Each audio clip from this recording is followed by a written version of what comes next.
Folks, for the very last speech of Ignite Charlotte 3, I bring you Jim Mitchem with his speech, "You're Not Creative, Deal with It."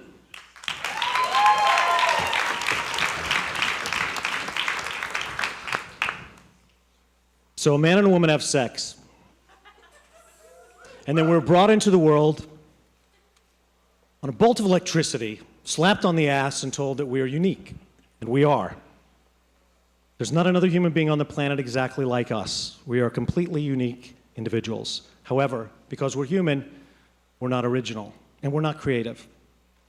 We paint pictures with our fingers and mold knotted coffee mugs out of dirt in grade school, and are told how creative we are.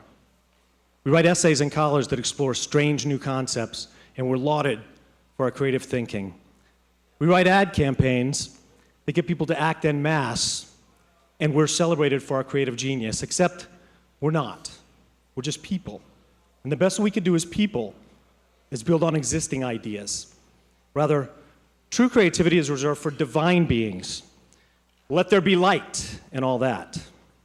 And whether you believe in the idea of God or not, the essence of creativity is reserved for that type of being, not man. Einstein said, "The secret to creativity is hiding your sources." Einstein was no dummy. Another guy who was no dummy was Plato, smart Greek guy, asked a lot of questions. Well, about 2,100 years ago, Plato wrote a book called The Republic. Now, the Republic went on to influence great nations around the planet. But there's something really important that came out of the Republic. It was his concept of the theory of forms. And without trying to explain what the theory of forms are in a couple slides, let's just say that the theory of forms is how we know, well, everything. For example, I say the word chair, and an image of a chair pops into your head. But I guarantee you, the image in your head is not the same image as the person next to you. No, it is unique in all the world, your image of a chair. But it is still a chair. It is a chair because the universal form of chair transcends space and time and connects to each of us, everywhere.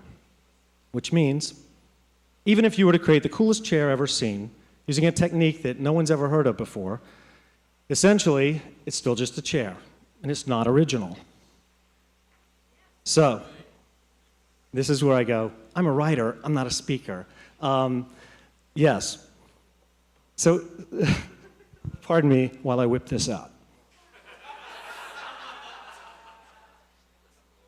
So yes,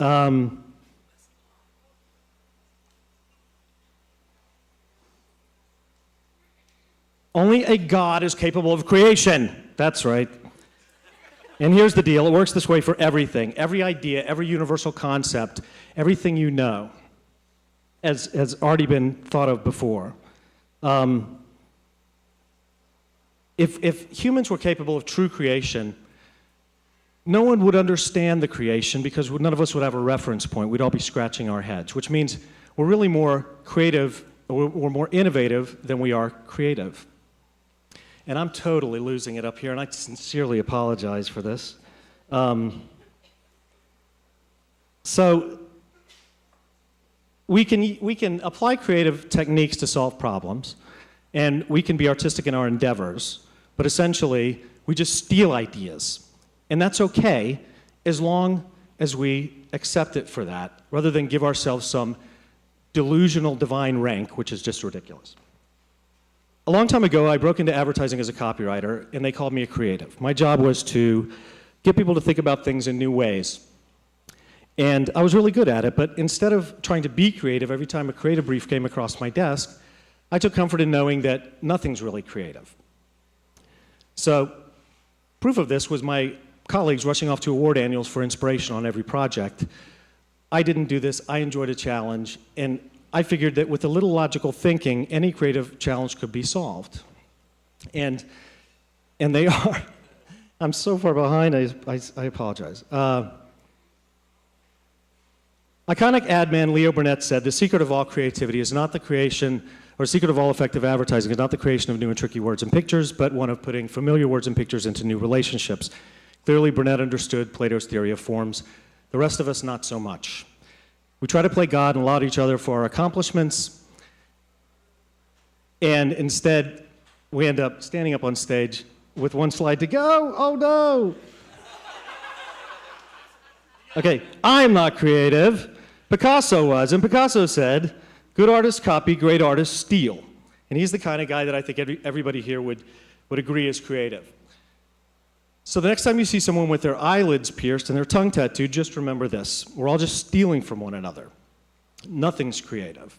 As a matter of fact, the most creative thing I've ever done is have sex with my wife twice, resulting in the birth of two very unique but not original human beings that we call daughters, who you just saw. Thank you.